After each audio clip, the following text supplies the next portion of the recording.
Wherever you go, whatever you do, throw a little at it. Omax, Vest and Briefs. ரொம்ப டயர்டா இருக்கு. இயற்கையான dates, பாதாம், பிஸ்தா, cashew and honey கொண்டு தயாரிக்கப்பட்ட லயன் டேட் நட் பைட்ஸ். வணக்கம். செய்திச் சுருக்கம். கோவாவில் 77 அடி உயர ராமர் சிலை பிரதமர் மோடி நாளை திறக்கிறார். ராமர் சிலையை வடித்த ராம்சுதர். ஆசியாவின் கோவாவின் கனகோனா பகுதியில் ஸ்ரீ சமஸ்தானம் கோகர்ண வர்தகலி ஜீவோட்ட மடம் உள்ளது. ஆன்மீக சேவை மட்டுமல்லாது கல்வி, மருத்துவ சேவைகளையும் இந்த மடம் செய்து வருகிறது. ஸ்ரீ சமஸ்தானம் கோகர்ண வர்தகலி ஜீவோட்டம் மடத்தின் 550வது ஆண்டு விழா கொண்டாட்டம் நாளை நடக்கிறது.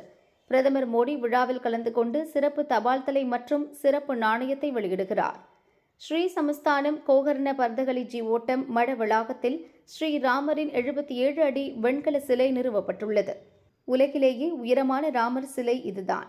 சிலையை பிரதமர் மோடி நாளை திறந்து வைக்க உள்ளார். ராமர் சிலையை பிரதிஷ்டை செய்வதற்கான பிராண பிரதிஷ்டை பூஜைகள் நடந்து வருகின்றன. மடத்தின் மத்திய குழு தலைவர் ஸ்ரீனிவாஸ் டெம்போ கூறுகையில், ராமர் சிலை திறப்பு நிகழ்ச்சியில் 1,02,000 பக்தர்கள் பங்கேற்பார்கள் என எதிர்பார்க்கிறோம் என்றார். ராமரின் வாழ்க்கையை விவரிக்கும் விதமாக ராமாயண தீம் பார்க் மற்றும் 10,000 சதுர அடி அருங்காட்சியகம் ஆகியவை அமைக்கப்பட்டு வருவதாகவும் மடத்தின் மத்திய குழு தலைவர் ஸ்ரீனிவாஸ் டெம்போ கூறினார். ராமரின் வெண்கல சிலையை புகழ்பெற்ற இந்திய சிற்பியான ராம்சுதர் வடிவமைத்துள்ளார். இவர்தான் குஜராத்தில் ஒற்றுமை சிலையை வடிவமைத்தார் என்பது குறிப்பிடத்தக்கது. ராமர் சிலை திறப்பால் கோவாவில் சுற்றுலாத்துறை மேலும் வளரும் என முதல்வர் பிரமோத் சாவந்த் கூறினார். பிரதமர் மோடி நாளை கோவா வருகிறார். அவரை கோவா மக்கள் சார்பில் வரவேற்கிறேன். பர்தகலி மடத்தின் 550வது ஆண்டு விழாவையொட்டி இங்குள்ள கோயில் புனரமைக்கப்பட்டுள்ளது. இது கோவா மக்களுக்கும் அரசுக்கும் பெருமைக்குரிய விஷயம். இங்கு அமைக்கப்பட்டுள்ள 77 அடி உயர ராமர் சிலையை பிரதமர் திறந்து வைக்கிறார். ராமர் சிலை மட்டுமின்றி பரசுராமர் சிலையும் அமைக்கப்பட்டுள்ளது. கோவாவில் ஆன்மீக சுற்றுலாவை வளர்க்க இந்த நடவடிக்கை எடுக்கப்பட்டுள்ளது. ராமர் சிலை திறப்பால் கோவாவில் ஆன்மீக சுற்றுலா வளரும் என நம்புகிறேன் என்றார். செங்கோட்டையன் பதவி என்ன?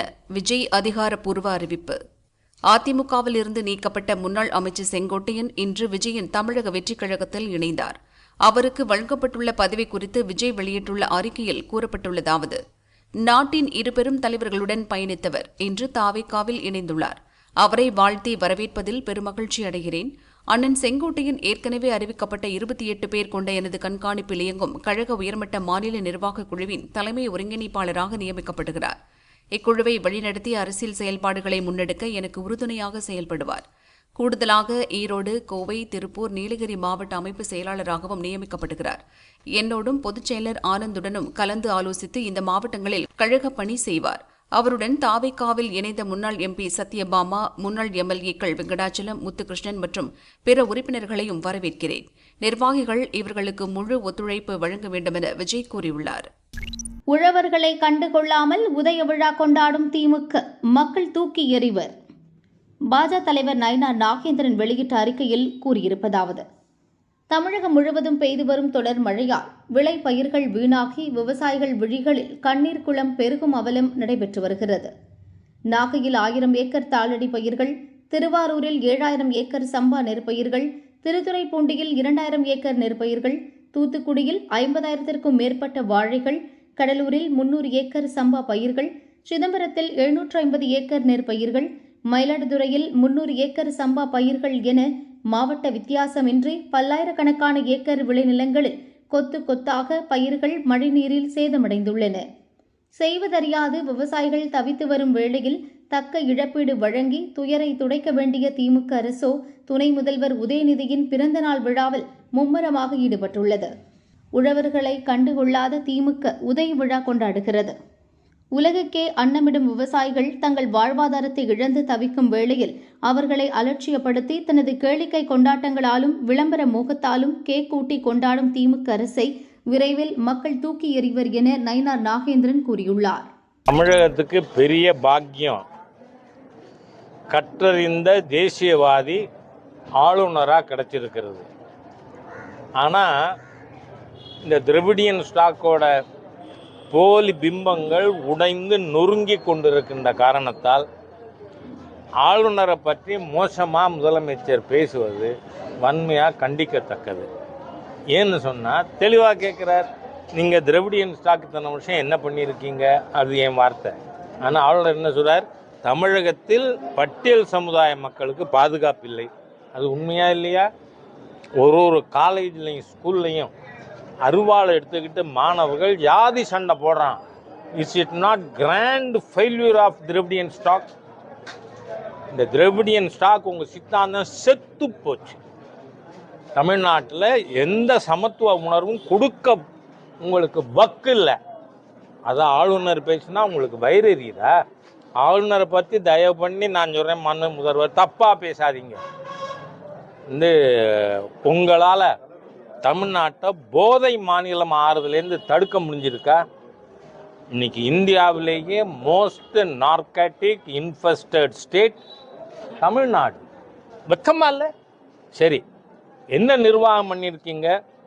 நீங்கள் சொல்கிறீங்க உத்தரப்பிரதேசம் பீகார் பற்றி.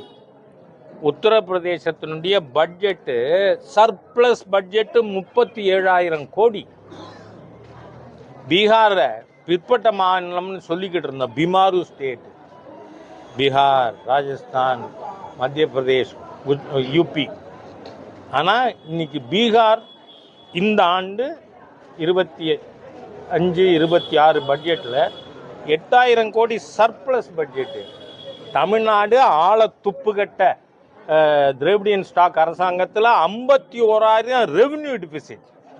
5 வருஷ ஸ்டாலின் ஆட்சியில் தமிழ்நாட்டுக்கு 5 லட்சம் கோடி கடன் எக்ஸ்ட்ரா ஆகிருக்கு. நீங்கள் வாங்கினது மட்டும் 2021க்கு முன்னாடி வாங்கினதை நான் சொல்லலை.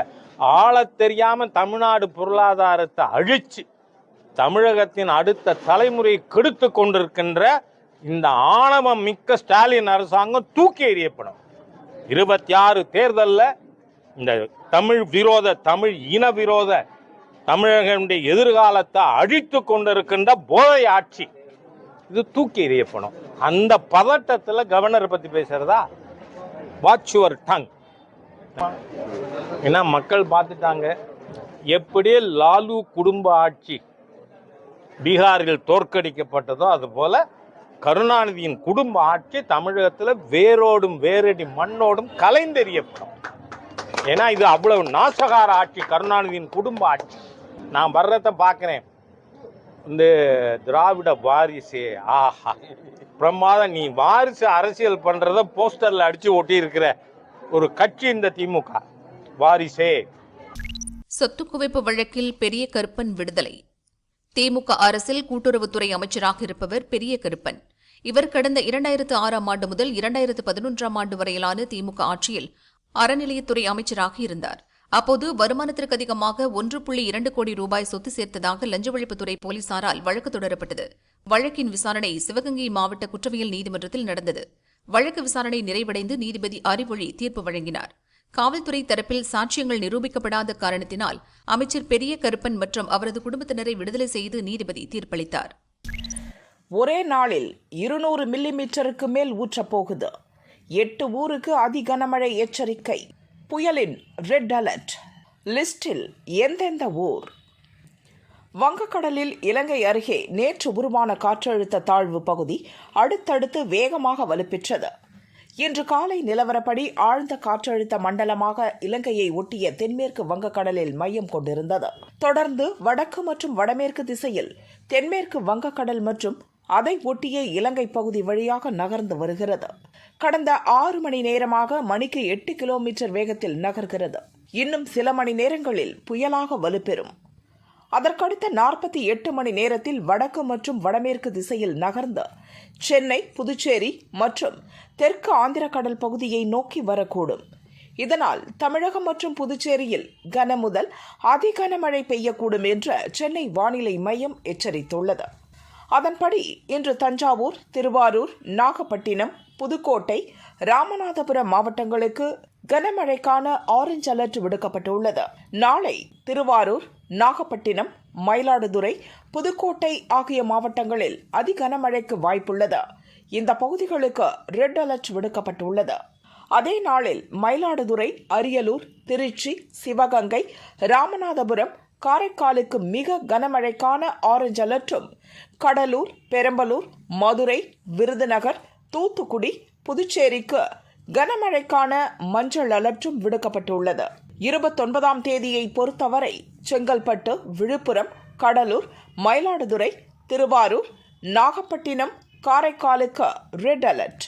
சென்னை, திருவள்ளூர், ராணிப்பேட்டை, காஞ்சிபுரம், வேலூர், திருவண்ணாமலை, கள்ளக்குறிச்சி, பெரம்பலூர், அரியலூர், தஞ்சாவூர் மாவட்டங்களுக்கு ஆரஞ்ச் அலர்ட்.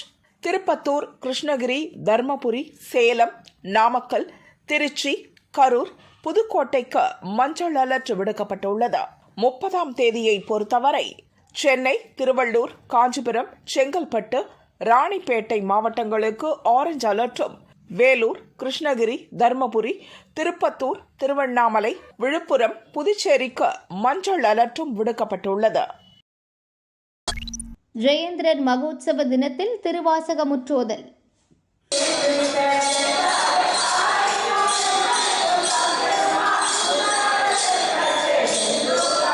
காஞ்சி ஜெயேந்திர சரஸ்வதி சுவாமிகளின் மகோத்சவம் ஆண்டுதோறும் கார்த்திகை மாதம் அவிட்ட நட்சத்திரத்தில் கொண்டாடப்படும். இதனை முன்னிட்டு திருச்சி மாவட்டம் திருவானைக்காவலில் உள்ள காஞ்சி காமகோடி பீடத்தில் திருவாசக முற்றோதல் நிகழ்ச்சி சிறப்பாக நடந்தது. இதில் திருவானைக்காவல் திருமுறை மாணிக்க வாசகர் மன்றம் மற்றும் திருவாதவூரர் திருச்சபை அடியார்கள் பங்கேற்று திருவாசக முற்றோதல் நடத்தினர். பக்தர்கள் கோலாட்டமாடி வழிபாடு செய்தனர்.